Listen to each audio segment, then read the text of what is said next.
Audio 4, l'œuvre symphonique de Godard. Benjamin Godard a laissé 11 partitions portant le titre de symphonie, dont seulement 6 furent éditées. On relève dans ce corpus 4 symphonies avec chant.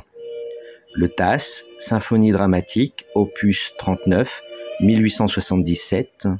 La symphonie légendaire, opus 99, 1880-1885, et 2 symphonies inachevées, descriptives et populaires. Cette conception narrative ou évocatrice de la symphonie se retrouve également dans des pages purement instrumentales. Successivement, la symphonie gothique, opus 23, 1874, la symphonie ballet, opus 60, 1881, la symphonie orientale, opus 84, 1883, et la symphonie caractéristique, 1892, inachevée. Ces opus sont en 5 mouvements et s'apparentent sans équivoque à la suite pour orchestre plutôt qu'à la symphonie, titre retenu parce qu'il bénéficiait d'un plus grand prestige. Les symphonies ballet et orientales sont composées de morceaux caractéristiques, tandis que la gothique est une suite dans le style ancien.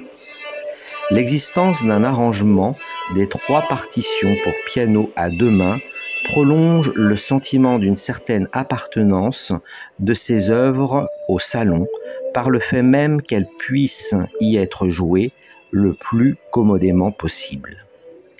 Enfin, 3 symphonies se rattachent à la tradition classique.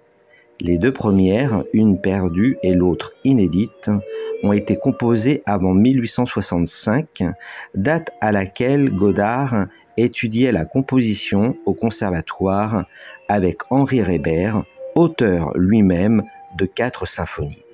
Premier compositeur français qui est complètement réussi dans ce genre si difficile selon Saint-Saëns.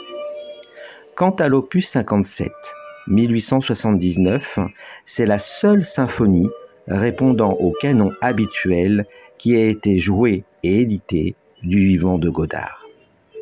Outre 11 partitions concertantes et quelques pièces pour piano orchestrées, l'œuvre symphonique de Godard comporte 6 recueils qui coexistent tous avec une version pour piano à 2 ou 4 mains, sans qu'il soit possible d'établir distinctement une préséance entre les différentes versions, en l'absence de mention réduction ou arrangement.